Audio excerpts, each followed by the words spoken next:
Antes de las preguntas, yo lo que quería era agradecer. Yo soy enfermera de neonatología, coordino enfermeras en la Maternidad Santa Rosa. Es una institución pública, un hospital público, más precisamente municipal, donde se atienden alrededor de 3.000 partos anuales. Atendemos prematuros muy pequeñitos, somos una neo de alta complejidad. Atendemos prematuros extremos también. Entonces, yo lo que quería era agradecer a la doctora Vera que me haya invitado a la mesa como secretaria. Yo no iba a exponer ni tenía pensado tampoco, pero bueno, era solo agradecer y solo comentarles, nosotros trabajamos en una zona de mucho riesgo, donde hay muchas mamás adolescentes, trabajamos muchísimo con mamás adolescentes. Y lo que hacemos, atendemos estos pacientitos que la mayoría son de menos de 1.000 gramos y sí bregamos por el contacto piel a piel permanentemente en estos niños, o sea que ni bien estos pacientitos están estabilizados, traemos a esa mamá que todavía no pudo tener su primer contacto con el bebé y el primer contacto lo hacemos nosotras. Abrimos esa camisa de su mamá o el camisolín de la mamá y ponemos ese prematuro, aunque esté en respirador, aunque esté conectado a respiración artificial, igual lo ponemos en contacto piel a piel con ella. Y sí notamos la diferencia, o sea, cómo baja el estrés de esa mamá, cómo la estimula después a poder sacarse leche en un lactario que después de mucho trabajo y después de mucho trámite que hicimos pudimos conseguirlo hace un año. Tenemos el lactario, tenemos unos sacaleches, tenemos unos extractores de leche que antes lo hacíamos solamente en forma manual.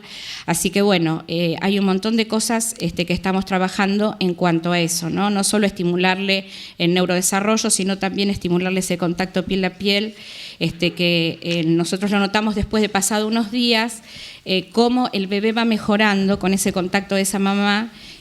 Y no que quede solamente en esa incubadora, como decía el doctor, que, digamos, si bien da calorcito, es un lugar tan frío para ese bebé, ¿no? Así que, bueno, solamente agradecer, era eso. Muchas gracias.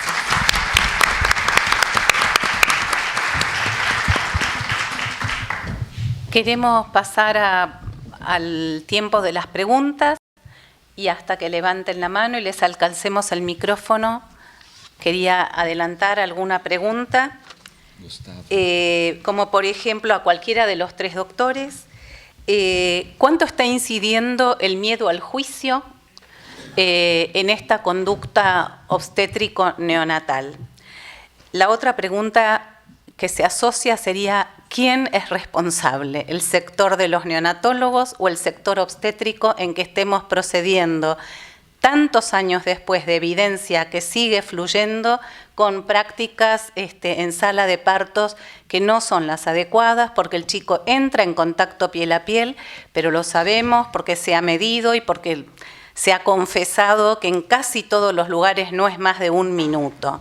Así que ese contacto es muy, muy corto, casi insuficiente. Quería saber un poco qué opinaban.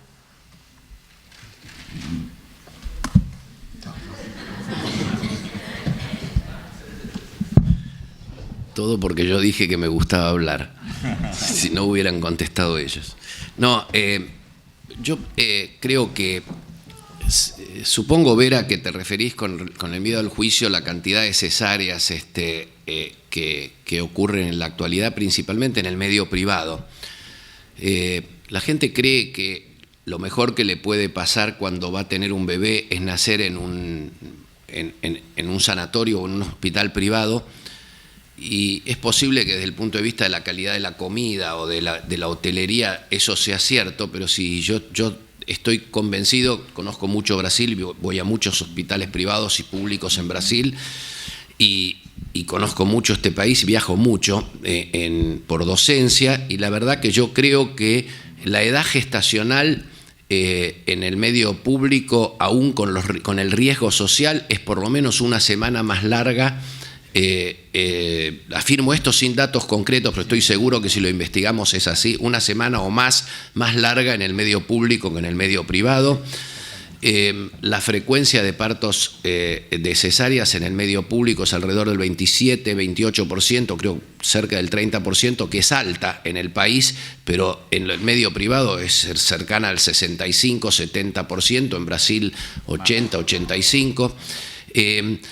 Yo creo que hay muchas razones. El miedo al juicio, es verdad, estoy seguro, Vera, que tiene que ver. Yo creo que hay otra razón que yo siempre digo, porque el obstetra es facilista y puede ser que tenga mucha responsabilidad, principalmente en el engaño. ¿Qué quiere decir el engaño? Cuando dice falta de progresión a las 2 horas del comienzo del trabajo de parto, puede ser. Ahora, también la sociedad tiene una responsabilidad grande. Cuando nació mi segunda hija, yo vivía en Estados Unidos, es decir, mi primera hija, mi segundo hijo, tengo 2 hijas y un hijo. Yo vivía en Estados Unidos y mi mujer, fuimos a la primera consulta, por supuesto elegimos un obstetra argentino, y el obstetra la trató muy bien, le dijo, qué linda que estás, la revisó, le dijo, todo fenómeno, qué bueno. Mira, te voy a explicar cómo trabajamos acá. Si el parto se hace un lunes, te voy a atender yo. Si se hace un martes, te va a atender José, que se formó en Harvard. Si se nace un miércoles, te va a atender Pedro, que se formó en Columbia. Y si se nace un jueves, te va a atender Graciela, que se formó en Yale. Las vas a conocer a todos durante el embarazo, y si es viernes, sábado y domingo, nos turnamos. Mi mujer quería tomarse el avión y volver a Buenos Aires al día siguiente. Un escándalo la situación, qué antipático, qué malo, ya pasó a ser de un genio. Si en la Argentina, en la clase media, un médico le confiesa esta realidad, que él tiene vida y que tiene que trabajar un día y quedarse todo el día en la sala de partos y dejar que el parto evolucione naturalmente, pero los otros días puede querer ir al cine, puede querer apagar el celular, las pacientes acá se escapan y buscan un médico esclavo individual que les mienta.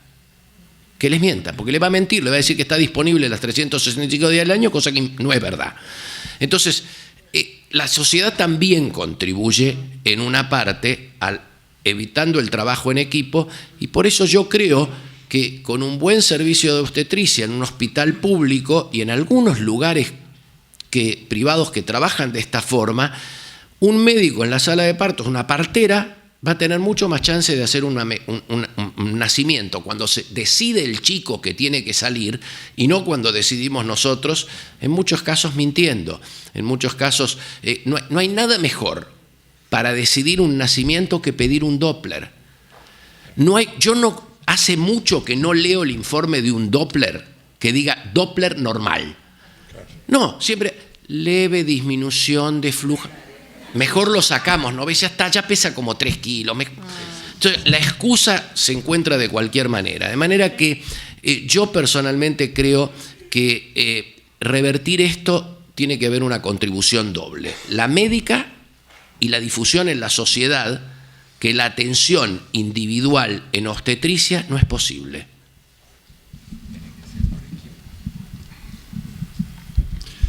A mí me llama mucho la atención la constante disociación que hay entre lo que se dice y lo que se hace.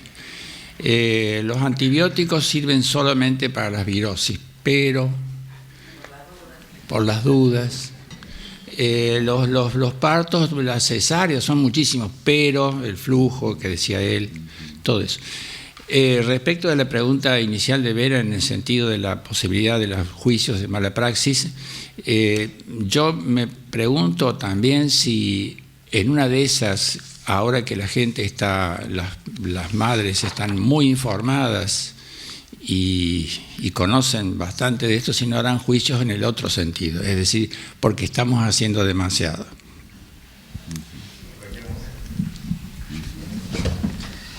Gustavo. Sí.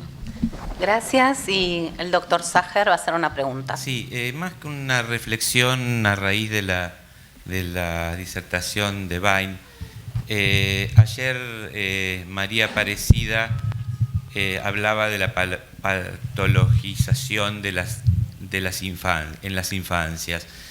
Y esto de clampeo precoz versus retardado, ¿por qué no empezamos a llamar normal? ¿Por qué las lactancias prolongadas son las de más de 2 años cuando es lo normal? Entonces me parece como que la normalidad, yo entiendo que es una forma de decir, esperen, como decía la diapositiva última, porque se hace demasiado pronto, entonces ¿tá? El parto normal es una media estadística, entonces lo normal actualmente es una cesárea. ¿Tá?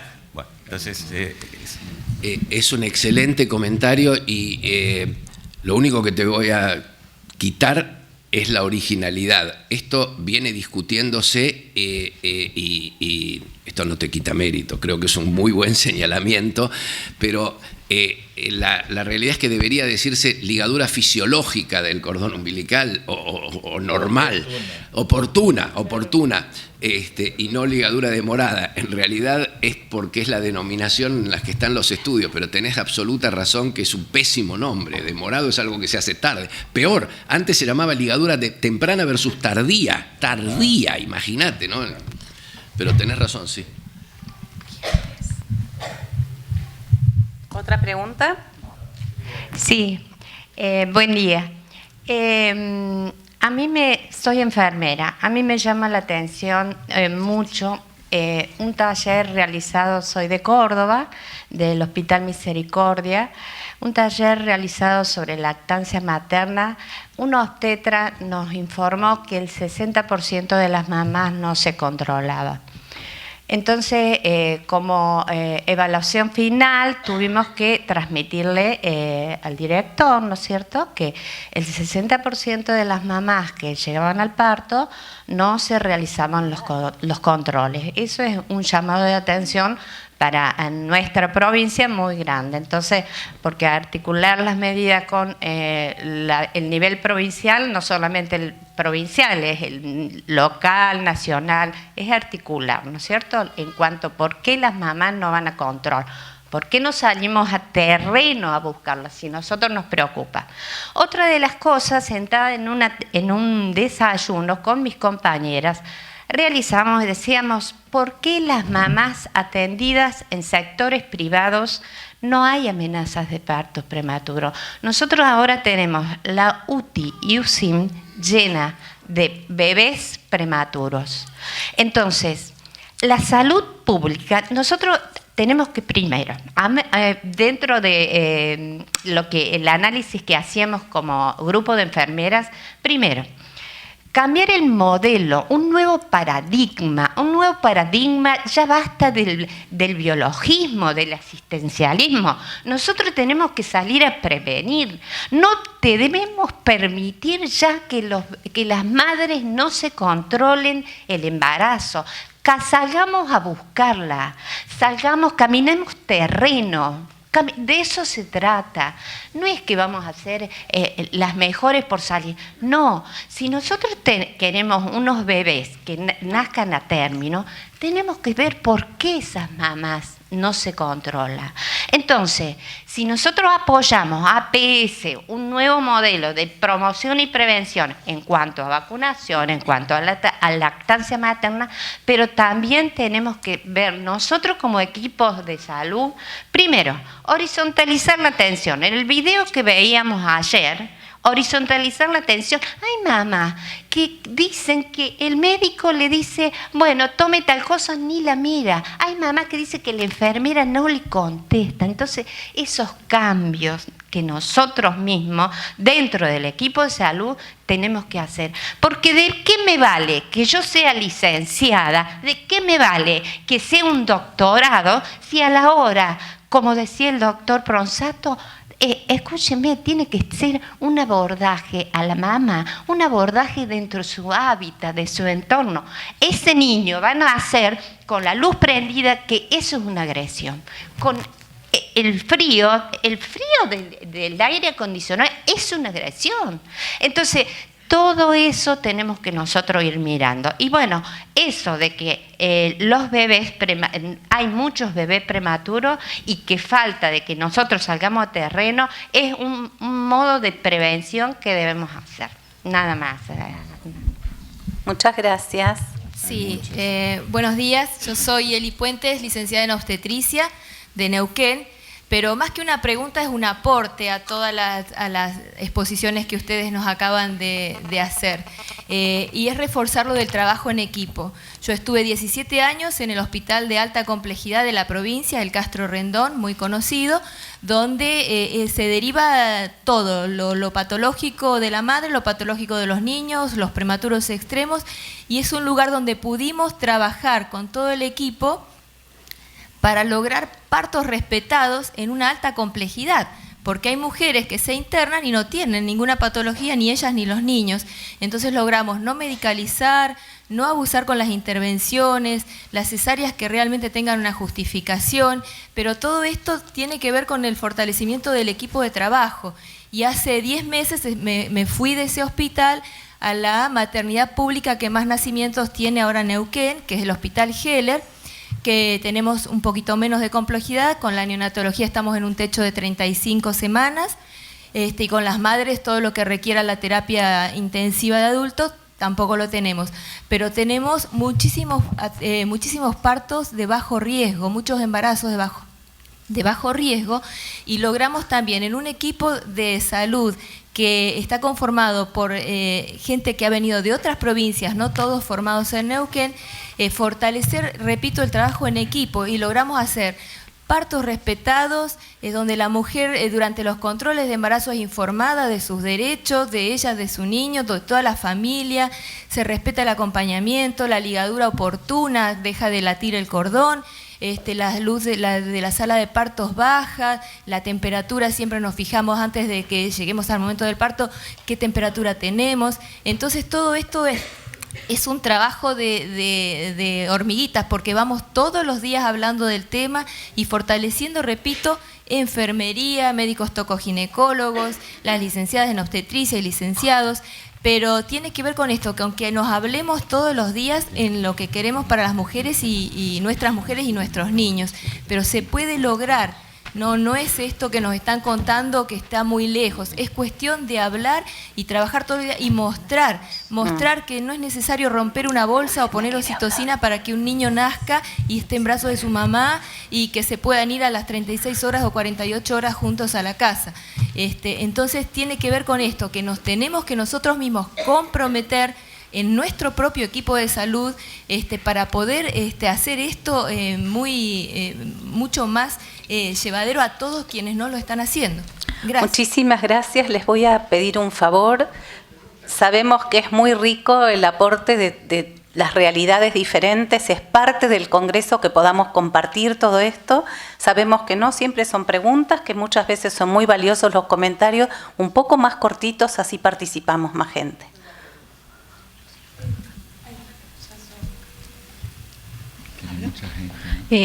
Buenos días, yo vengo de Río Gallegos, soy cordobesa pero estoy allá, así que si me sienten la tonada no es que esté mintiendo. Soy neonatóloga, tratamos de hacer el clampeo tardío del cordón, como somos 10 en el servicio, algunos hacemos, otros no, así que tratamos de trabajar en eso. Los reticentes son por ahí los obstetras o los ginecólogos que nos miran, nos observan y nos dicen con la pinza, ¿sí? Y no, espere, porque vemos el estado del bebé, el bebé está bien y permite que esperemos un tiempo. Ellos tocan el cordón para ver que deje de latir. Cuando deja de latir el cordón o cuando se desprende la placenta, ellos quieren hacer el clampeo del cordón. Lo ponemos encima del pecho de la mamá al bebé, lo cubrimos con una manta, le cambiamos la manta de recepción. Y es verdad que como neonatólogos es más difícil, es más fácil poner sondas, como decía el doctor, reanimar al niño que recibirlo como un bebé sano. Yo tuve la oportunidad de escucharlo en el otro congreso que se hizo acá en Buenos Aires y se habló de lo mismo, o sea, de no enfermar al sano, sino atenderlo como sano.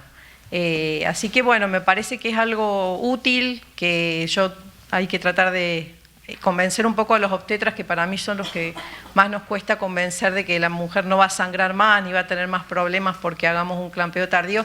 Y sí se ve que no hay retenciones de placenta y no hay pacientes embarazadas que pasan puérperas a quirófano porque tengan restos placentarios. Cuando nosotros colocamos al bebé en el pecho de la mamá, eso es notorio. Si hacemos el clampeo precoz, muchas veces después tienen que pasar a quirófano para terminar de hacer el alumbramiento. Gracias. Muchísimas gracias. ¿Alguna pregunta? Sí, acá.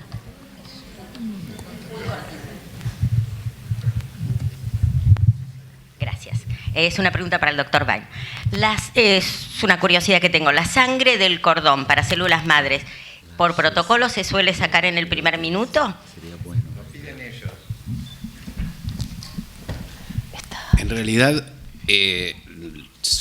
nosotros no podemos, para obtenerla de esa manera tendríamos que ligar el cordón en forma inmediata o dentro del primer minuto. Lo que yo quiero decirles es que aún ligando después de 2 o 3 minutos, sí, queda un residuo de sangre que se puede obtener. Obviamente, la muestra es mayor en volumen si yo ligo el cordón inmediatamente. Por eso cuando uno hace, cuando los bancos privados de sangre, que son, lo voy a decir porque la verdad que no tengo pelos en la lengua, lo digo públicamente, son un fabuloso negocio. Son un fabuloso negocio con poca utilidad médica, si es que tiene alguna. Pero si tiene alguna, tiene escasísima utilidad médica. Y en muchos casos ponen mucha presión para ligar antes. Yo creo que cuando la decisión está tomada y llega a un lugar alguien que quiere donar para un banco, para su autobanco, el banco propio de ese niño, que sabemos que no sirve para nada, es muy difícil porque le generás a esa paciente, si te pones a combatirlo, una situación que no corresponde en un momento tan delicado como el momento del nacimiento. Entonces, lo que nosotros hacemos es no permitir ligar en el primer minuto de vida, a pesar de la presión que a veces se ejercen y otras no. Ya están acostumbrados los que vienen al lugar donde yo trabajo o a algunos otros lugares privados, no somos ninguno genio, esto se hace en varios lugares, posponemos por lo menos un minuto y medio. Igual obtienen una muy buena muestra. Si lo tuviéramos 5 minutos o saliera con la placenta, no quedaría a lo mejor suficiente para una muestra. Y cuando es para el banco público, hacemos lo mismo. Cuando la paciente está decidida a donar al Banco del Garrahan, nosotros le proponemos que igual liguemos después del minuto, porque me parece que si sabemos que comparando antes del minuto con después del minuto aumenta 100 gramos el peso, que serían, qué sé yo, para un chico de 3 kilos, 30 centímetros por kilo, me parece que ya es algo. Lo ideal sería que no, para ese chico lo ideal sería que no se ligue, pero bueno, no podemos evitar. Voy a hacer una acotación. Hay un interés económico atrás impresionante porque recibe el médico obstetra, recibe plata. Absolutamente. Y los padres reciben un regalo, el cochecito, lo que sea, pero esto es una mentira. Yo trabajo en el interior y he logrado, cuando vienen a extraer para banco, el minuto y medio. O sea, pero peleando. El resto de la gente, antes del minuto liga. Uh-huh. Yo quería hacer un pequeño comentario, porque no se trata solo en sala de parto y posparto inmediato de la ligadura, ni del contacto que por ahora es brevísimo, no breve, sino que también los neonatólogos, y no son los colegas obstetras, somos nosotros, llevamos rápidamente el chiquito. En las TPR, en mi hospital se hicieron TPR nuevas, pero la sala de reanimación queda al lado. O sea que el papá pasa con la enfermera de recepción y el chiquito recibe toda esta cuestión antropométrica y las gotitas y la vacuna, etcétera, cuando no es un momento necesario.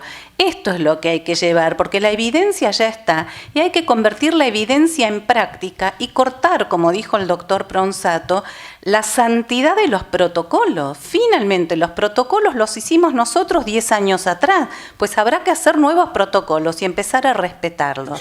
La verdad es que el chico con colirio es otro chico, vemos mucho edema y alergias de párpados muy importantes, flictenas a veces, o sea, estamos haciendo un montón de cosas innecesarias y lo que el doctor Marcus Renato mostró del nuevo paso 4, en Argentina de entrada fue ese paso 4 así, porque dijimos cuando tomamos Hospital Amigo en el año 90, 93 dijimos, media hora acá es demasiado poco para todo el trámite perinatal, vamos a poner 1 hora. Y nuestro paso 4 siempre fue 1 hora. Ahora, no solo para tener el contacto prolongado, sino porque los neonatólogos no iban a dar abasto de hacer lo que todavía se hace, que es toda la reanimación innecesaria, tan temprano la vacunación, la antropometría, y pusimos 1 hora de entrada en el paso 4. Ahora, esa hora debería ser para contacto, no para estar midiendo, pesando. Finalmente da bastante lo mismo si pesaba 30 gramitos más o menos. Después nos ponemos locos y tal vez el chico está completamente dematizado de las infusiones endovenosas preparto de la madre. O sea que todo está muy relativo. Entonces, al enseñar a las generaciones nuevas, deberíamos transmitir esta evidencia y vemos cómo las transformamos en normativas del servicio. Acá, Chesa. Sí. El micrófono también, después entonces. Sí. Soy José María Paricio, de Alicante, en España. Me he sentido realmente reconfortado de ver inquietudes comunes tan lejos de mi tierra, en vosotros tres, ¿no? Y sobre todo de sentirme saber que estoy vacunado, descubrir que estoy vacunado, aunque me faltan muchas dosis todavía, ¿no? Yo quería incidir un tema que me preocupa muchísimo, que es, estamos en un momento donde estamos cambiando de modelo. Aquí estamos hablando de cosas que hace 10, 15 años no hacíamos nadie, ¿no? Y está bien, pero se deberían hacer universalmente, pero no es cierto, no se están haciendo universalmente. Hay una discordancia terrible entre lo que decimos y el porcentaje que se hace, que lo habéis dicho alguno de vosotros, ¿no? Entonces, tenemos en estos momentos, por otra parte, madres, mujeres, en una sociedad de la información cada vez más leídas, cada vez saben más, y no se lo podemos ocultar, y saben que esto es lo bueno. Y tenemos también, por otra parte, que las mujeres, por lo menos en España, se culpabilizan muchísimo. Me imagino que aquí también se sienten culpables de muchas cosas, y muchas descubren que con ellas no sucedió esto tan bueno que les estamos diciendo, ¿no? Y es ver cómo podemos presentar esos mensajes de manera tal que diga, pues yo no tuve ese nacimiento, mi hijo no me lo dejaron tener conmigo, ¿no? Entonces, ¿cómo presentar estos mensajes de manera tal que no culpabilicemos de por vida a estas mujeres que piensan que a partir de ahí su hijo va a ser un desastre, incluso puede llegar a ser un delincuente, o que jamás se podrán querer bastante, ¿no? Entonces, lo digo porque lo sé, porque me lo han contado las madres, y me imagino que las mujeres argentinas dicen lo mismo y las brasileñas lo mismo, ¿no?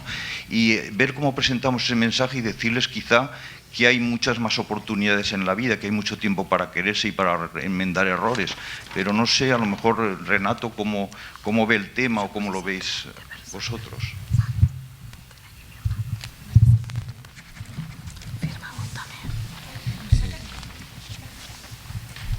No depende de mí. Sí, dale. Bueno, ahora. Yo soy Mirna Martínez, licenciada en obstetricia de la provincia de Santa Fe, y mi mensaje va más para el doctor Pronsato con mucho respeto, que quiero decirle que en la provincia de Santa Fe se están cambiando los nacimientos, y me gustaría que ustedes, quiero comentarle que se están haciendo los partos vertical en banquito, y que también se da la posibilidad de que la madre pueda parir en la posición que quiera, en una cama, en una camilla, en el sillón de parto o en un banquito. Esto me encantaría que vean y que hablen también de los partos en banquito, porque los bebés nacen, la madre sola hace su propio parto, se lo pone en brazo y se espera para el clampeo del cordón. También pasa en el sillón de parto. Pero me gustaría que dejemos de generalizar tanto y hablar más de decir las cosas que se están haciendo, que es lo que contagia y anima a hacer buenas conductas. Más que, es como que si seguimos en una violencia de hablar de lo mismo, que hay violencia obstétrica, que se siguen haciendo las cosas mal. Y creo que no es tan así. Nosotros tenemos varios hospitales en Santa Fe donde se hace el parto vertical, y está también ahora en la parte privada. Me encantaría que vean algo así, porque es algo muy natural y se ve como la madre sola con su pareja, con el que lo acompañe, vivencian de otra manera, de otra forma el nacimiento. Y también quiero decirle que no todos los casos son iguales. Hay madres que tienen que ir a terapia y antes de ir a terapia se les da el bebé. que tengan el contacto con su bebé. También nos ha pasado en cesárea donde la madre ha recibido anestesia total y el bebé también se le ha puesto en el pecho. Y por más que digan que por ahí está inconsciente, la madre siente todo y eso es muy positivo porque la madre después te lo comenta todo lo que sucede y todo lo que vivió en el nacimiento. Muchísimas gracias. Como queda muy poquito tiempo, Chesa va a hacer un comentario o pregunta breve, luego 1 minuto por orador. ¿Quiere contestar el doctor Vainay? Sí, perdón, muy brevemente. Yo te agradezco mucho el comentario porque yo escuché con atención el comentario de la licenciada de Córdoba. Yo creo que cada uno ve las cosas de su propio hospital, pero no podemos generalizar. Yo trabajo en una fundación que una semana por mes va a trabajar un grupo de médicos y enfermeras a la maternidad más grande de la Argentina, que es la maternidad de Nuestra Señora de las Mercedes en Tucumán. Yo quisiera que mis pacientes en la Trinidad tengan la posibilidad de ser cuidadas en el trabajo de parto como son cuidadas en la maternidad Nuestra Señora de las Mercedes, que tiene casi 10.000 nacimientos al año. Hacen el trabajo de parto caminando, la enorme mayoría lo tienen en la posición que quieran, se promueve el acompañamiento, si está la pareja, y si no por la persona más cercana, y esto es representativo de varios lugares, como vos lo comentás en Santa Fe y algunas otras maternidades también. Tampoco tenemos que tener el descorazonamiento de que el 60% de las pacientes no tengan control prenatal. Yo la verdad no sé de dónde salió esa estadística o si es un estimado de un personaje que dijo esto. Yo creo que el porcentaje de sin control prenatal es mucho menor, es muchísimo menor en todo el país en relación a algo particularmente efectivo como ha sido la asignación universal por embarazo. Yo dudo que ese sea un porcentaje representativo. Creo que es verdad que hay lugares donde se hacen mal las cosas, pero también hay muchos lugares donde se hacen las cosas bien y esto no me gustaría que lo abandonemos. Okay.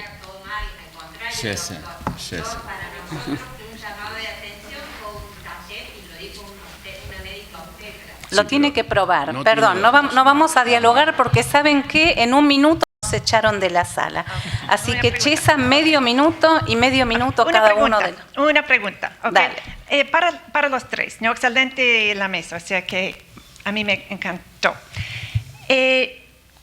Bueno, yo creo que ustedes están, o sea que todos aquí están convencidos, la mayoría, con la excepción de esa pequeña discusión, pero somos convencidos de lo que están diciendo. Mire, usted empezó a hablar cómo hacemos eso una realidad, porque somos convencidos, pero los demás, la mayoría no lo son. Entonces, es un poco la opinión o lo que ustedes piensan de cómo vamos más allá de esta sala. Y mire, empezó a hablar un poco de eso, y tal vez a dónde voy con la pregunta, pero solamente una parte de la respuesta, creo, es la creación de demanda de las mujeres. Eso está pasando ya en la clase media alta en los Estados Unidos, pero tenemos que, eso es una fracción de la población, entonces ya, es la pregunta.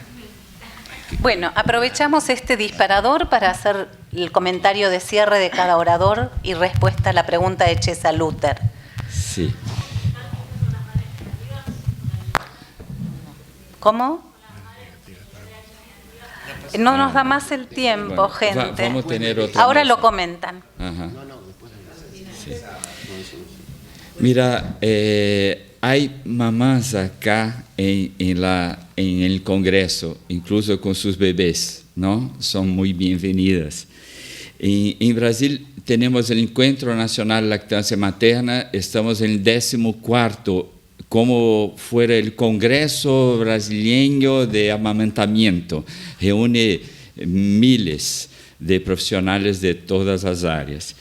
Y aprendemos algo, que es en toda la mesa del Congreso científica hay un sitio para una mujer o un papá que pueda hablar de su mirada, de cómo se pasó con su hijo al nacimiento o en aquella situación en que la mesa está estudiando, presentando. Entonces creo que debemos dar voz a las mujeres, a los padres, para que podamos aprender un poco con ellos también. Muchas gracias. Gracias.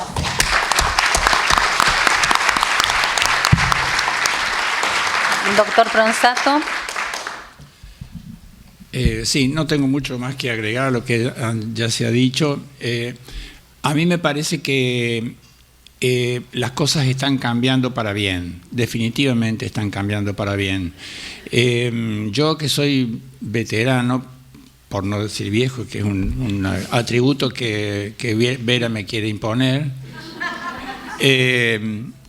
yo he vivido muchas cosas completamente distintas a estas y advierto un cambio notable de actitudes que son absolutamente beneficiosos. De modo que me parece que lo que dice Chesaluter, en el sentido de que de aquí tienen que salir muchas más cosas, creo que es muy positivo y en efecto va a suceder así.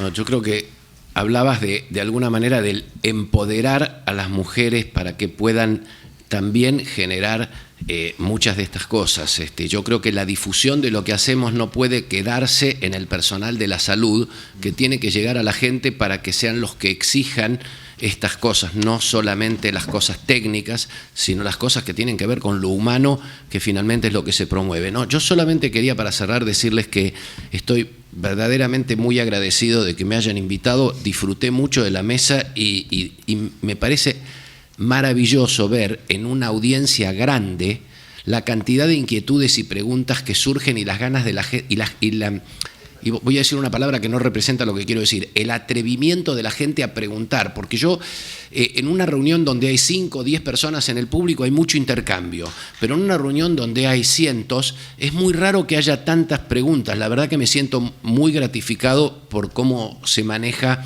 este grupo de gente que son ustedes. Muchas gracias.